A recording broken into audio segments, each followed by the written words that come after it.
Hi, this is William Ramsey. Welcome to William Ramsey Investigates. On today's show, I have a very special guest, an expert in the Son of Sam case.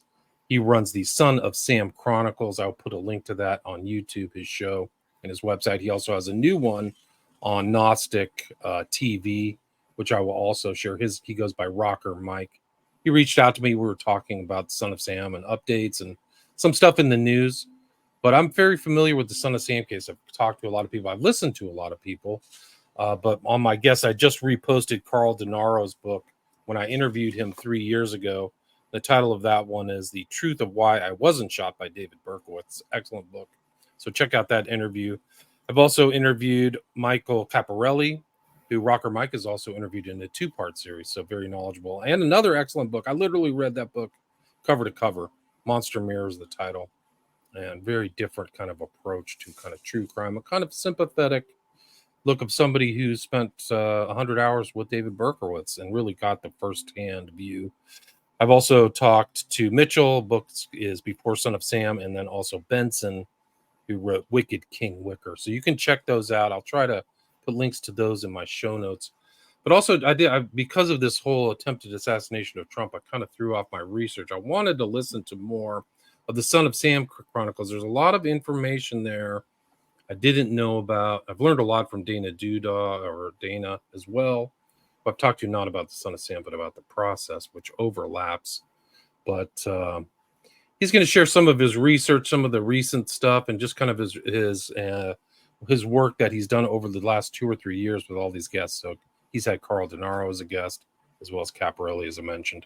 But he can talk more about that. So, Rocker Mike, welcome to the show. Hey, thanks for having me on, William. I appreciate it. Excellent. So for people who may not know your name or your work, maybe you could talk about your interests. I know you're located in that area of the boroughs or outside of Manhattan in New York City.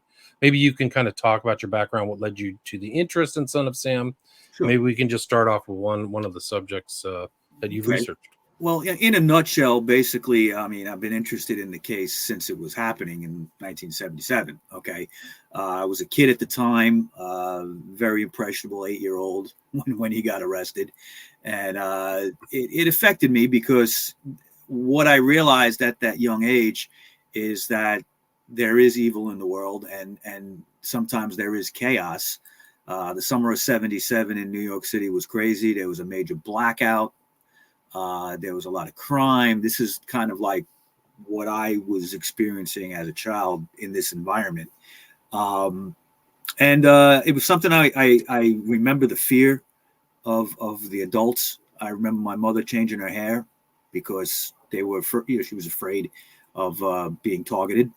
But, I didn't understand everything. I wasn't an adult, but I knew that there was definitely bad people in the world, and that was an eye-opening moment for me that whole time. Years went by, and I was always a big reader, and eventually Maury Terry wrote The Ultimate Evil around 1986 or so, and 87 maybe, and I read it, and he was doing the talk show circuits and things like that. I remember, Geraldo and other shows like that he did in the following years after the book. And everything was, it opened my eyes to, the whole idea that there was more than one shooter involved. Okay. And then, years later, I, got into other things. My podcast partner, Rob Rossi, in 2019, asked me to do a podcast with him. And it started out to be just a music related one, and it extended into other things. And we had one called the Conspiracy 420 Show, which we are bringing on to that Gnostic TV link that you see there. And we started talking about the Son of Sam because we got introduced to a guitar player named Paris Mayhew, who was the guitar player in the punk hardcore band, the Cro-Mags. And he was involved in the Son of Sam research community on Facebook and things like that. And he kind of like reintroduced me to the whole topic. We had him on, we interviewed him very kind of casually in a bar. He was telling the story, and we got interested in the case. It wasn't for about another maybe a year and a half that we started really wanting to get into it again after the Netflix series in 2021, The Sons of Sam, that 4-part series on Netflix. And once that came out, I said, we got to start doing shows on this. And we started, bringing the resources of our podcast to that theme of Son of Sam. Eventually, we came up with the idea of a Son of Sam Chronicles show, which we did about 30 episodes of. And originally, it was we were introduced to Carl DeNaro. I had looked him up because I heard he had a new book out. And we became friends, and he came on the show. And it was basically, it started out as the show was Carl's voice. And because he's always been a proponent of the multiple shooter theory, he researched with Maury Terry, and he was definitely one of the most, if not the most, since Maury Terry, the most outspoken person on the case. And being a survivor, he's firsthand knowledge. So. And for people who don't know, there was Maury Terry had kind of a research group back on Facebook. Yeah, he did. A long time ago, and he had a fake name. And I was on there with DeNaro. I didn't know DeNaro at the time. I was on there with Ed Opperman. But kind of there was a part when I was on Facebook. It was something where you could really find firsthand research, really good research and contacts. I mean, he researched this case for so many years, before the book, after the book. Carl was involved with, the group that met at Kennedy's bar. It's mentioned in the series. For many years. And, when Facebook came along, it moved over to Facebook, and, obviously a lot more people were brought into it. I'm involved in some of the groups now. The research community is fantastic, but it's also on the toxic side because there's a lot of fracturing and a lot of backbiting and name calling within the community that really just doesn't help the case. But that's just a small part of it. I mean, in total, it really is a fascinating, interesting case that doesn't go away. Yeah, no, it's really incredible because it permeates so much of that culture at the time. And you guys go into that on the Son of Sam Chronicles. It didn't happen in a vacuum. It happened while there was a rise in occultism in Yes. kind of, like you said, a darker part of New York kind of cultural history, like the blackouts and the crime and all that stuff. So Yeah. And these other people, Untermeyer Park is interesting. Like you did a show on Samuel Untermeyer, Yes, who was an interesting person in his own right. I mean, then that's where a lot of that stuff would happen is this Untermeyer Park. well, I believe that the people in this world, this occult world, chose Untermeyer Park for a reason. And when I researched it, did a 2-hour podcast on who Samuel Untermeyer was, it uncovered some very interesting, a lot of circumstantial evidence, but connecting him to the occult, Aleister Crowley. What's his Aleister Crowley connection? Well, I was never able to connect him directly with Crowley, but Crowley had been in New York at the same time as Untermeyer. Untermeyer was a very well-to-do, very famous lawyer. He is known as having the very first $1 million case in American history. Okay, turn of the 20th century, he made his bones. He ended up buying the estate of Samuel Tilden, who ran for president against Rutherford B. Hayes. That's the famous election that was kind of like overturned and figured out in Congress, kind of similar to what 2020 was going on with that. But Crowley came to New York on the Lusitania in 1914, the famous Lusitania, about 2 years before it was sunk. And he showed up with his books in hand, his occult books, and connected himself with the art community in New York, the well-to-do, like people that were benefactors to authors, musicians, people like that. Now, Untermeyer's wife was like that. Okay, She was a person who was a patron of the arts. She was very instrumental in getting the London Philharmonic to play in New York City at the time. There's also another well-to-do lawyer that was tight with Crowley, that there's just no way Untermeyer didn't know him because of the community at the time. So my thing is, and again, it's circumstantial, but it's, if you look at all the big picture, you have to listen to the show. You see how I put it together. I think he's connected. He's connected to J.P. Morgan. He's connected to the Federal Reserve. Oh yeah, no, I mean, he's very. Untermeyer is a member of the New York City cognoscenti of like knowing all these wealthy people. So he's part of that mix. You cannot deny it. And the Untermeyer Park is a cult laid out. There's sphinxes. There's the pillars, there's a lot of compass. It's all ancient Sumerian, Babylonian type of art in that park. Okay, and there's just no way that that's an accident. Okay, there's a reason for that. I'm pretty sure Maury Terry places him as a member of the Golden Dawn. Yes, that puts him right with. Yes. So you found that to be factually accurate? I could never totally pin it together. It just was people saying this from the time, and it would make perfect sense. It would. It just doesn't happen, haphazardly. There's a reason that these sculptures and statues, there's altars, there's underground tunnels in Untermeyer Park with strange imagery in built-in tile and stuff like that. It's a creepy place. I've been there. It feels like you don't hear a bug or a bird. You're very quiet. Okay. And I just find it, a creepy place. And I think Lavenda said that, at least according to Wikipedia right here, in Unholy Alliance, A History of Nazi Involvement with the Occult, he says that Untermeyer is a member. I mean, it's incredible. The New York City Temple of the Hermetic. So for people who don't know, Crowley's kind of ascent through the occult orders included the Golden Dawn in the UK. So he came up through kind of post-Masonry, but that was really one of the early intro. And the Golden Dawn included Yeats, like well-known poets. So like they would always attracted, like you said, this kind of artistic, cultured community, of which Crowley, as kind of wanting to be kind of a known literary figure, that was kind of his desire. He never really achieved it in his lifetime. But those are the type of people that he was associating with. So it wouldn't be a surprise at all that he was associating with people around Untermeyer in New York City. I think he had a place at 1 Washington Place, Crowley did.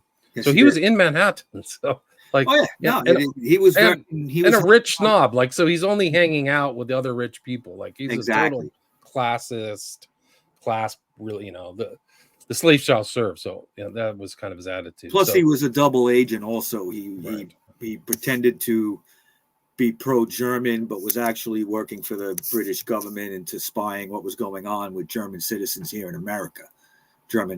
I don't think he ever left the employ of the empire. I think he was always part of that, an asset. Yeah. Yes. And people watching may say, like, what does this have to do with Son of Sam? Okay, but what it does is I'll give you an example. Okay. When Caldenaro visited David Berkowitz, and he's the only victim, shooter of the shootings, to actually meet Berkowitz. Okay, it happened over 2 times in the last 2.5 years. It happened 2 times. Berkowitz gave him some stuff, and basically it was about Crowley. It was about Nazi occultism, stuff that Lavenda talks about. Okay, and said, like, this is where I was at. This is where my head was at. This is what I was thinking in 76, 77. So there was an interest in the occult. And, one of our shows that we did, we talked about the book Dead Names. And Dead Names was written by someone named Simon, which is a pseudonym. We have some idea who that is. But basically, in that book, it's mentioned that Berkowitz met the Carr brothers in the eastern part of the Bronx in Pelham in a park and partied with them and was introduced to Satanism and things like that, said you need to go down to the Magical Child bookstore in Manhattan and get yourself a satanic Bible, which he did like the next day. Okay. And this was a time when he was living in the eastern part of the Bronx. And eventually, in a matter of months, he would move to Yonkers. And yes, that's the book. He would move to Yonkers and he would be like within basic block or two of the Carr brothers, Michael and John. Right. Gotcha. So they're close. Yeah. They're close. Dead names, Simon, the Necronomicon, pretty much confirmed at Lavenda. So you see this knowledge of Lavenda, who worked at the Magical Child and tells stories about his background there in that environment, right around that time, right in the 70s. Starting in the early 70s into the mid 70s, and Son of Sam. I mean, he has said that people he knew in the Magical Child knew that there were other people involved in the case. Okay, so what our show was basically doing for those episodes is we did walk and talks. We went to the sites. Okay, we had Caldenaro, we had other people going over things that we used Maury Terry's book, The Ultimate Evil, as a guide. Okay, we did get away from it at times, like in the case of this book. And because Maury Terry is still to this day the standard. Okay, is he 100% right? No, nobody is. Okay, and he was doing this research at a time when there was no internet. Okay, he did this research the old school way of knocking on doors and calling people, cold calling people, getting cursed out, getting threatened. Okay, the NYPD wanted this case closed and shut at the time. Yeah. Okay, and even people off the record that were in the Omega Task Force, which was the task force put together by the NYPD to get the Son of Sam, okay, said we believe, many of us believe, that there were more than one shooter. Right. Okay. So it's not just when Berkowitz was finally apprehended, he confessed to everything, and that was it. Okay, and it was, we're done. But meanwhile, there was a lot of holes in the case, a lot of things that they did wrong. Is that Untermeyer? Yes, I believe that's Samuel Untermeyer. Interesting guy. I mean, he also blackmailed Woodrow Wilson. You ever hear that story? No. What's the story of that? He was a Zionist, okay, which means that he believed in a homeland for the Jews. Now, this is the turn of the century, about the beginning of World War I time. And obviously Israel didn't exist yet.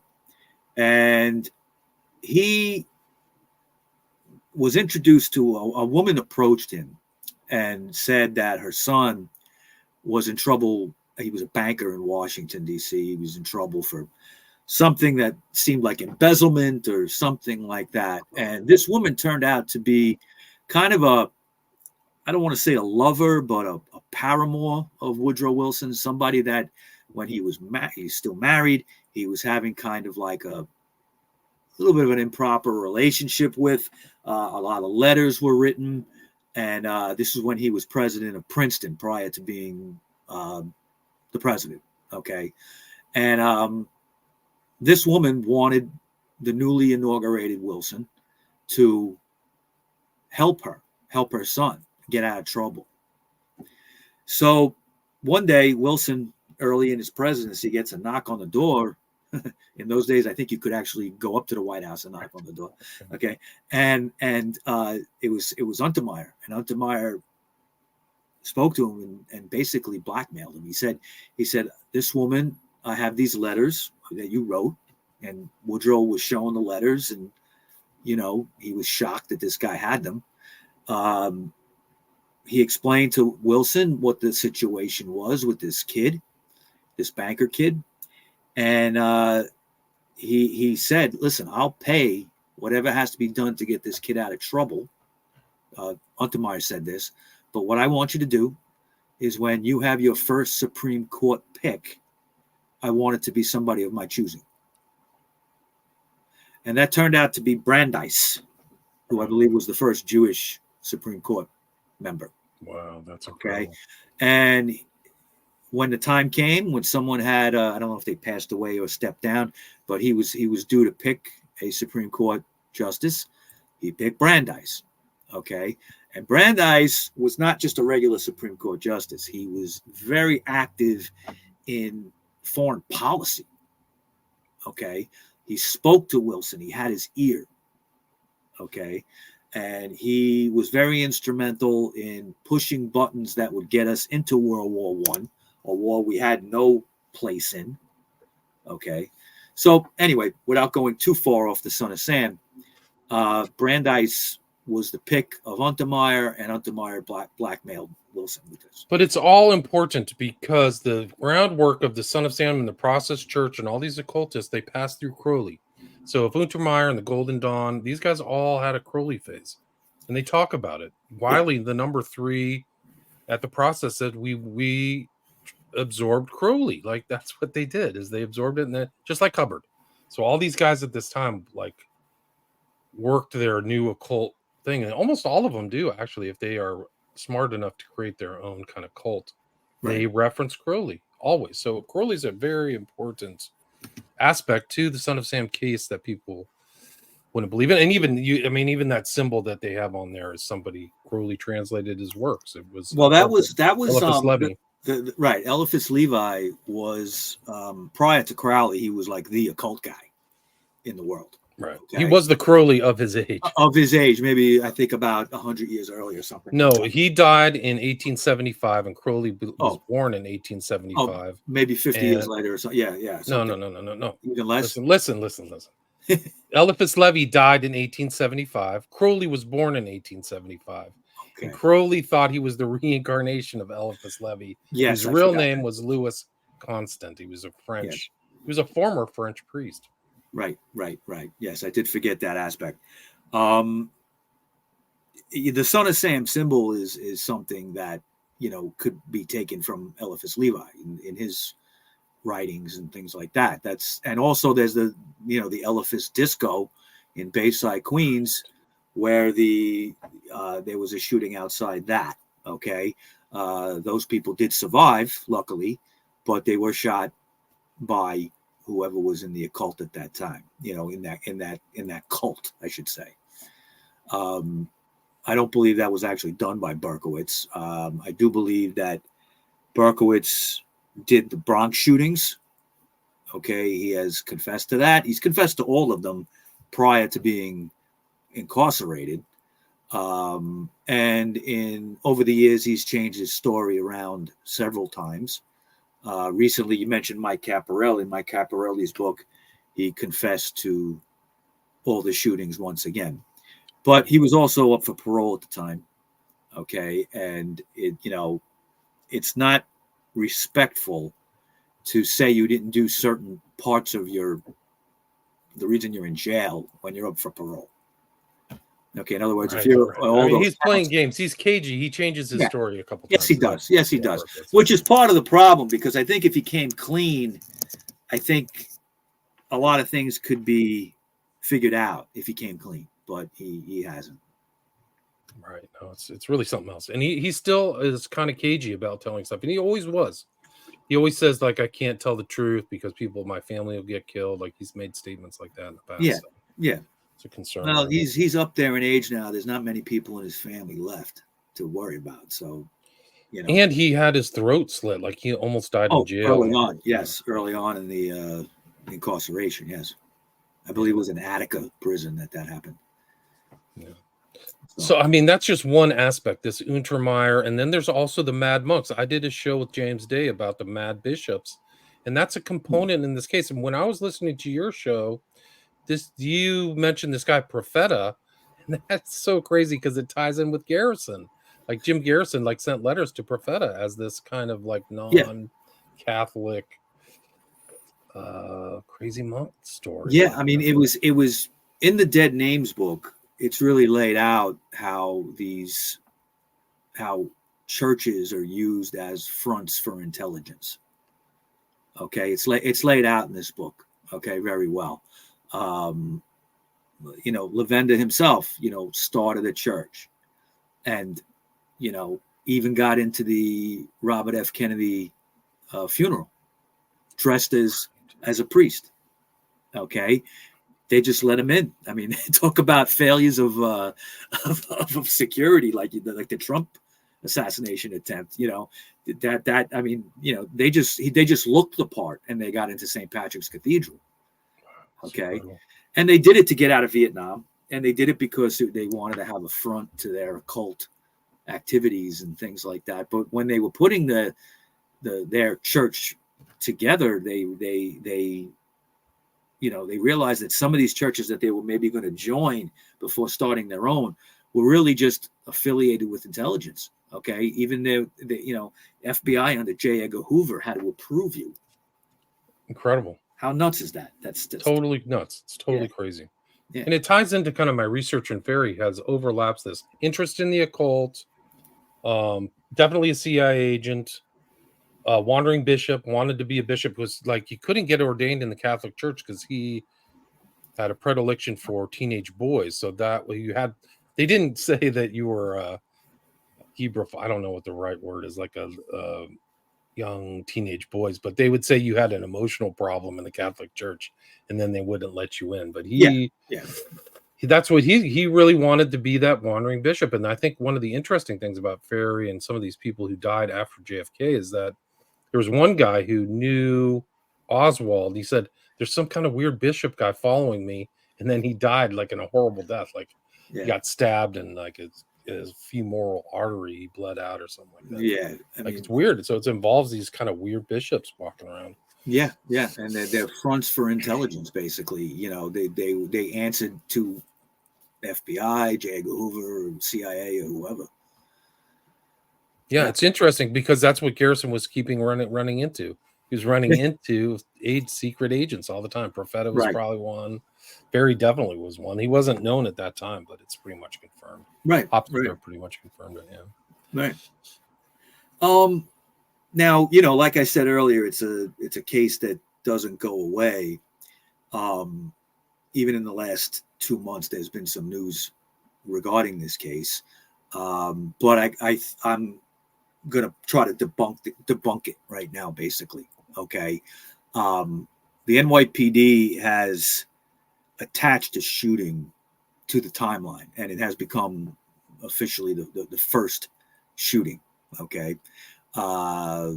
Researchers that I speak to and all the evidence that I see, I don't see how David Berkowitz could have done this shooting. This is the shooting of Wendy Savino. Okay. It happened in April of 1976, which predates all the other shootings. Okay. By a few months. This story broke in May, and it's interesting, but I really don't believe this had anything to do with Berkowitz. First of all, just to give a background here, Wendy Savino was originally she was from England, and she was married to Joseph Savino, who was a ex-cop. He was he had an insurance company, and he also had a security company called Wakefield Detectives, and he also was a Bronx representative, okay, in politics. And in those days, in the 70s, if you were Italian and you were a Bronx representative, it meant mafia, okay, in those days. Not everybody, okay, of course not, but a lot was. And Wendy and her husband, Joe, were at an Italian restaurant called Nina's on Boston Road. And about 11 o'clock that night, they had arrived in separate cars. They went to the parking lot to leave. He left a little bit ahead of her. She got to her car and was approached by a man in a leather jacket with a gun. And he supposedly smiled at her and shot her several times in the chest, I believe in the arm. One of the bullets unfortunately would take out her eye. Okay, very tragic thing. And she survived. She spent the next few weeks in Jacoby Hospital in the Bronx. She did lose the eye. And during that time, when the story broke, for instance, the newspapers claimed that witnesses had placed the shooter getting into a car with two other people. Okay. Now, I have not seen the police reports of this. I have them coming. Okay. Other podcasters have looked at this and said that there's nothing in there about witnesses and this and that. Now, I am of the belief that you can't always trust newspapers. You can't always trust police reports either. Okay. In the Son of Sam case, if you go to the People versus David Berkowitz, there's plenty of police reports. Okay. Not all of them are accurate. Okay. There's mistakes are made. Time stamps could be wrong. Simple things, okay, could be wrong. Even the fact that there's no witnesses, maybe the newspaper people spoke to somebody that the police didn't. And in those days, if you were dealing with a possible mafia shooting, mafia hit, which is how this was treated at first, okay, I would doubt that somebody would want to talk to the police about it. You might talk to a reporter anonymously, say, hey, I'm not giving you my name, but I saw the guy get into a car with two people. Now, what's interesting about that is if you're going to attach that to Son of Sam, which I'll get into how that happened in a minute, then you're talking about a conspiracy right there. No? I mean, it's more than one person. Right. Okay? Now, that flies in the face of what the NYPD official story is. The official story that they stand by is that he worked alone. He did all the shootings, and that's it. There was no accomplices or anything like that. So how you can just disregard that part of it when several newspapers had this in the story, okay? Now, I think it's something that when you want to close a case, I'll give you an example here.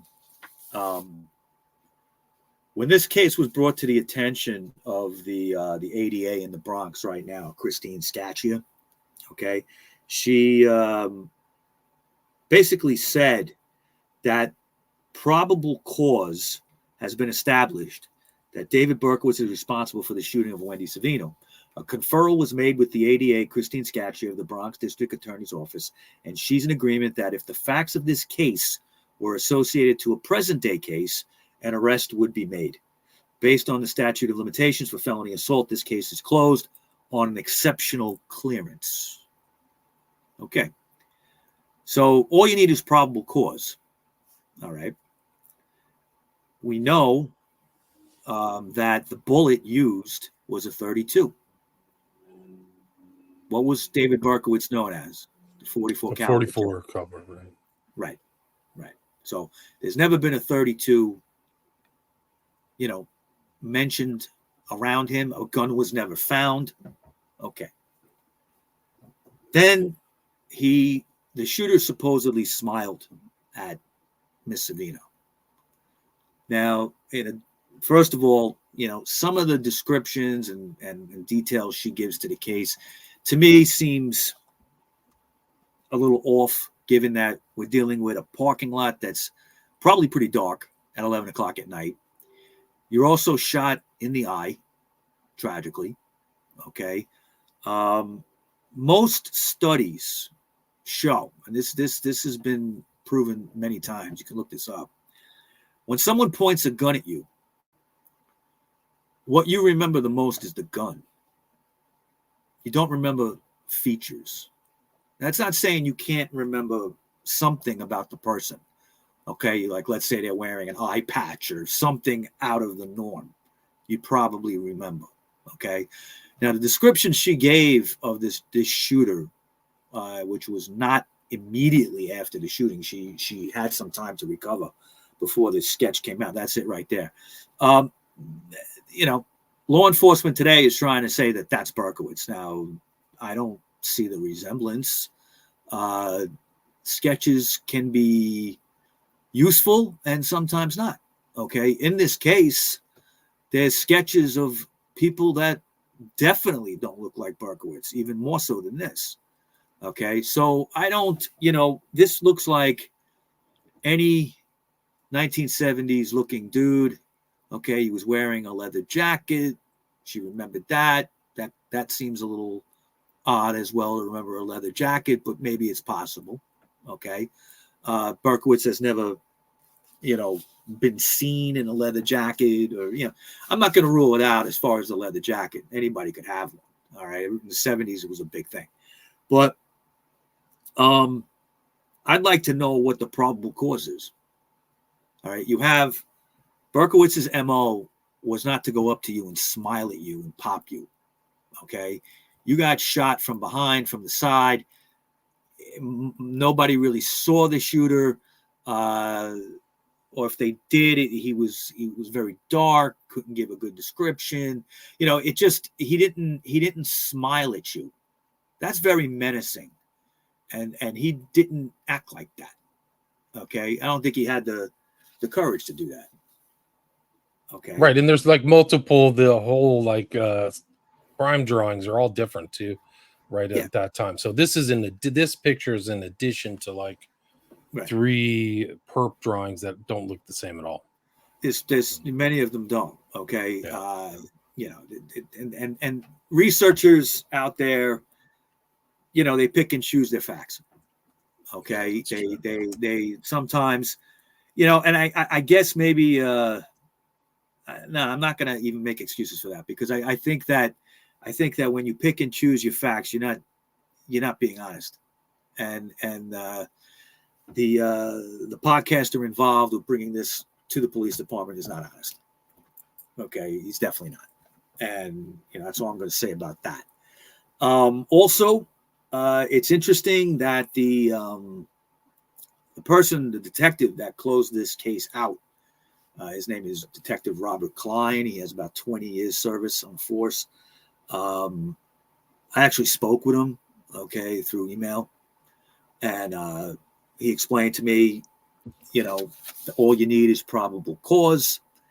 I got into a conversation with him about some other things.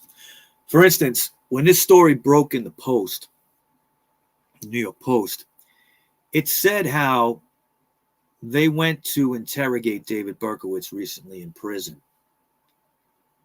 And Berkowitz was supposedly tripped up, meaning they told him about the case. They didn't tell him the caliber of the bullet, though, used. And he replied with a comment like, I didn't shoot this woman. I always used a .44 caliber gun. And they said, well, we didn't tell you what caliber it was, David. Okay. Now, what, Klein has denied to me that he said this, but why was it in the Post? I don't know. Why would you make up something like that? Okay. Which could be easily corroborated with the police department. Okay. Because everything in that interrogation was transcribed. I believe it was videotaped. Okay. Why would you put that out there when it can be easily debunked that he didn't say it? Okay. So, I don't know how this case got closed, and what I hate about this particular case is, the fact that we believe, many of the researchers believe that Wendy Savino was not shot by David Berkowitz. It makes it makes us look like that we're unsympathetic to her, and we're not.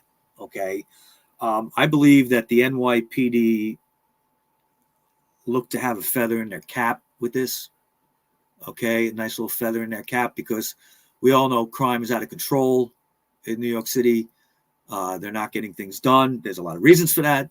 Their hands are tied. There's a lot of reasons for that. But why not clear a cold case and stick it to somebody of the famous David Berkowitz? It wouldn't be the first time. Like, that happens sometimes, often. Like, these cold cases, they get applies to the wrong person, or there's Right. something, you know. I So mean, you could, if you're going to start looking at other caliber shootings and other types of MOs, someone smiling at you before they shoot you or saying something, you could probably attribute a dozen other shootings that year in the Bronx, the way the Bronx was in right. those in 76. Yeah, super Tuberculosis. crime ridden. Yeah. So I find it an attempt at deflecting what's going on in the NYPD, really kind of take your eye off the ball. Oh yeah, they're great. They just yeah, it's a PR win, right? It's a PR yeah, win for them. yeah, So it's in the Post and all these other things. right. So yeah, And I have, I mean, I know Berkowitz is guilty as hell for at least the Bronx shootings. Deserves to be in jail for the rest of his life. He really has no interest in coming out. Despite the parole hearings and things like that, he doesn't make an effort to try to get out. I know people that speak to him on a regular basis. Okay. I'm talking daily pretty much. And, through email and visitations. And he's very disgusted with this. He's disgusted with it, that he's being accused of this and he didn't do it. right. And I don't blame him. I would be. Yeah, no, I would too. I mean, it's unfortunate. It doesn't make a lot of sense. All the other murders were done with a 44, right? So Yes. why would there be another one with a different caliber? It doesn't make sense to me. And and prior to it, not even in the middle of those shootings, right. prior to it being the first one. Okay. Right. Um, the first shooting, Donna Lauria and Jody Valenti, was July 29th, 1976, and then Moskowitz and Violante were July 31st, 1977. Right. So it was a year of terror. Okay. And every one of those shootings was a 44. Yep. Okay. April of 76 is when this Savino thing happened. Now, I want to back up for a second with Savino again, which is some very suspicious and interesting information. Is the cops looked at this as a shooting, okay, a mafia shooting, okay, a mafia hit, okay. The NYPD looked at it as a mafia hit, and basically about 5 hours after the actual shooting of Savino, a known hitman turned up dead, a guy named Joe Messina, okay, in the Bronx, I think in a wooded area or something, and he was wearing a leather jacket, okay, but supposedly this was disregarded because, according to Savino, the shooter was clean shaven, and this guy Messina had a mustache. So in time, they disregarded that. I mean, they actually had it in the paper. I mean, I have articles here where they say, this Joe Messina guy was found. Could he be related to this shooting, involved? And then the case went cold.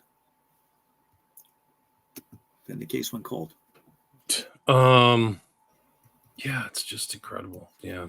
Yeah. It's so, there's so much like strange loose ends that come up out of this case when I don't know, it's like one thing that I want to clarify quick, I think I might have been a little convoluted, is when they did interrogate Berkowitz in prison recently, okay, the 32 was not mentioned, and then they claimed that they tripped him up. In fact, what had happened was he already knew about the 32. Okay, he knew about it because people talked to him, like I said, on a regular basis, and was aware of this case being out there, discussed in podcasts and other places. Okay, so he was made aware of this. He knew about this before they even came up to visit him, the details of this case. Wow. Yeah. So where the NYPD comes to figure this out of probable cause, I don't know.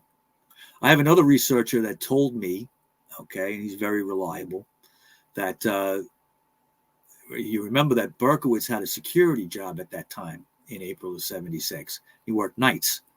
So he may not have even been around to do something like that. Now, unfortunately, there's no way to get work records and things like that of where he was working, if he punched a clock or anything like that, punched in, punched out. But I think it's just another example of how can we attach it to this case if he may have been at work. Right, it doesn't make any sense. Wasn't Berkowitz the guy? Wasn't he like he would get off of work and then kind of troll New York City at like really early in the morning, right?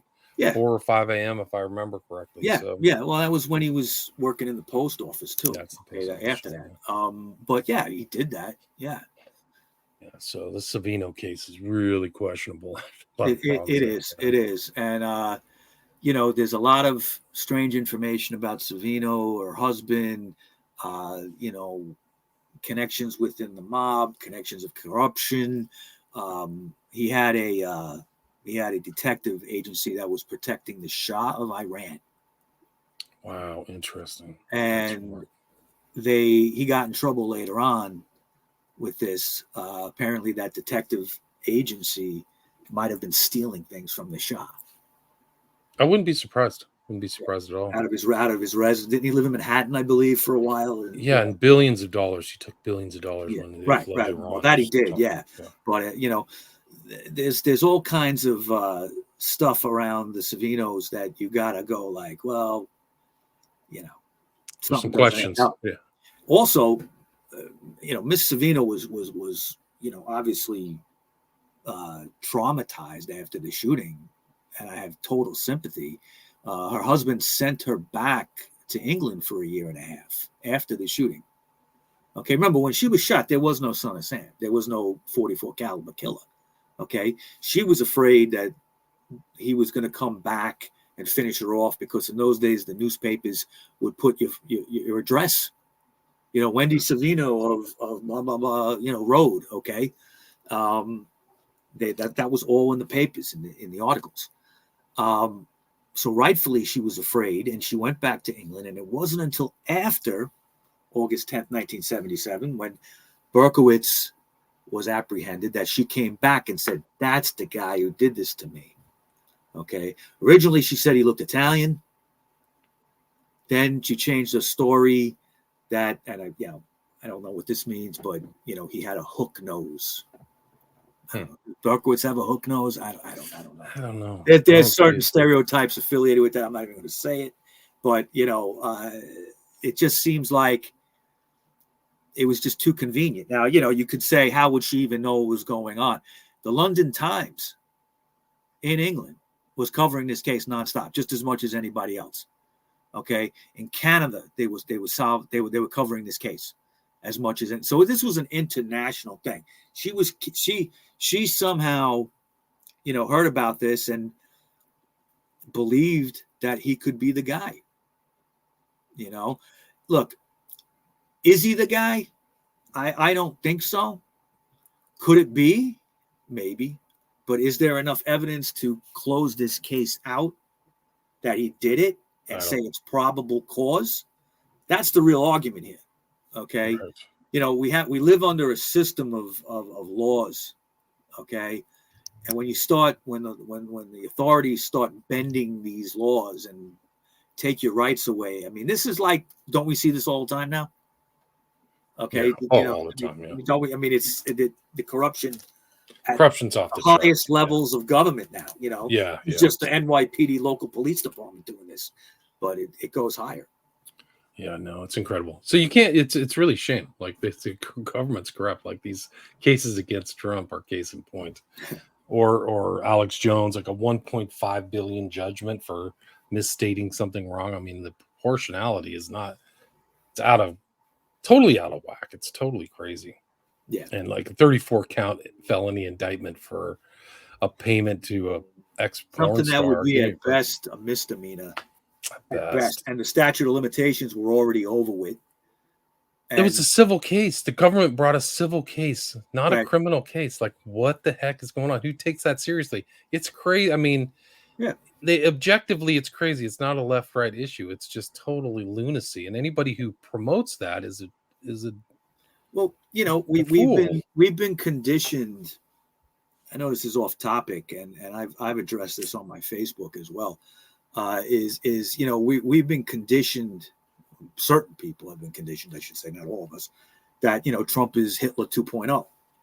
So I never got it. I haven't been conditioned that way. I don't no, get it. I know you haven't. I haven't. I just see him kind of as a kind of buffoonish figure. Like I don't I mean, see the look, malevolence. It's something in their own minds that they yeah. perpetuate themselves. It's like a very Well, strange for the dynamic. last 80 years, okay, the word Hitler is a trigger word. Yeah. Okay, Nazi, the trigger word, and that's been passed down through the generations and taught in school.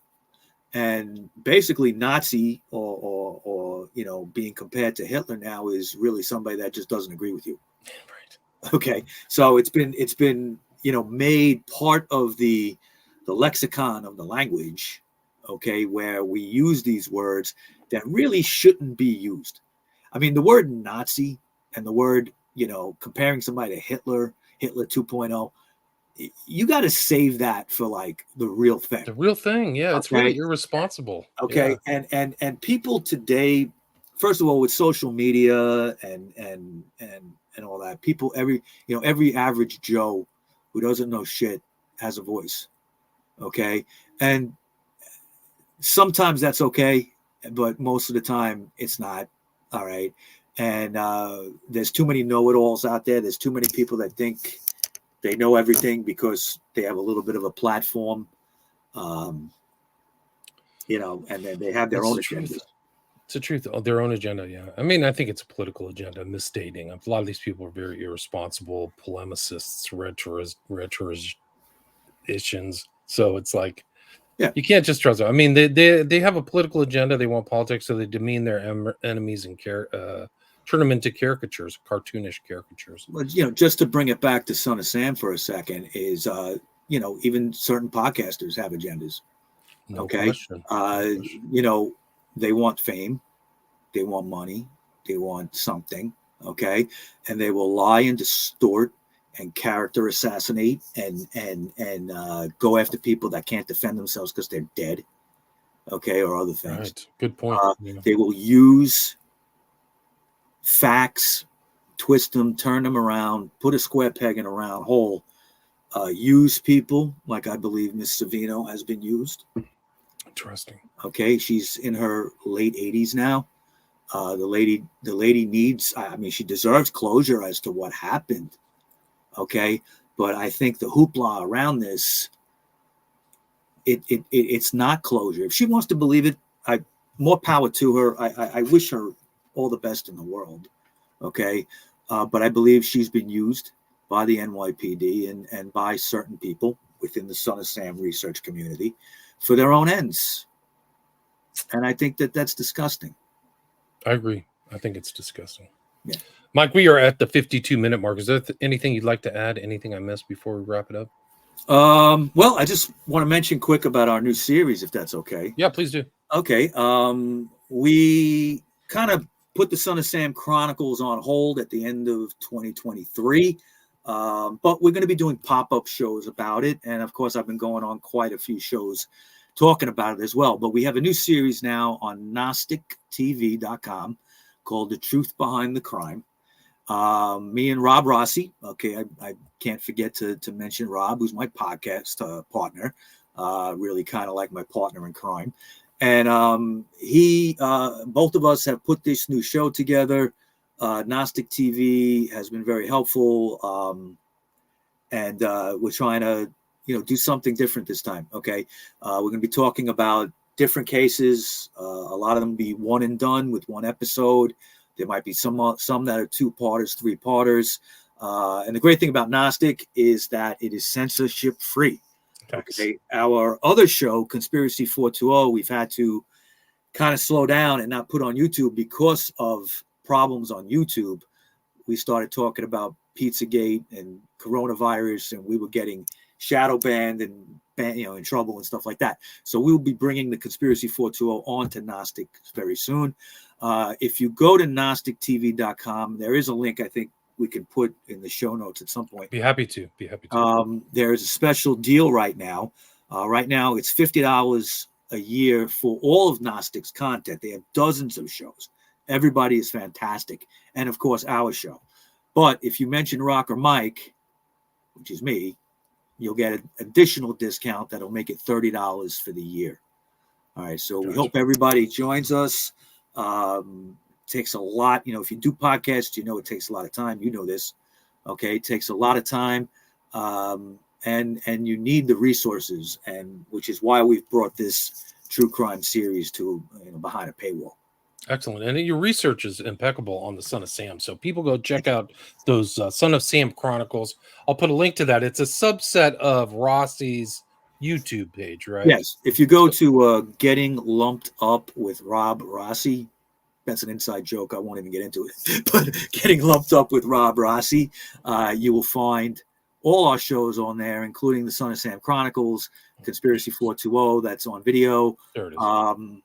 Rocker Mike and Rob Presents, which is an interview show, and of course the Rock Show, which was our original show, all about musical content. Right. So you got different themes on that YouTube channel. We do a lot of stuff. Yeah. Cool. Excellent. And then also the Gnostic TV, which is the new show, so people can check that out. But you've been doing the Son of Sam Chronicles for at least 2 or 3 years, right? So you kind of have a catalog going back 3 years. Cool. Yeah. With Denaro, Caparelli. Got to check those out, people. Those are very important books. Yeah. But Rocker Mike, thank you so much for your time. Really appreciate it. I really appreciate being on. Thank you, William. Cool. All right. Awesome. Thanks. Stay there.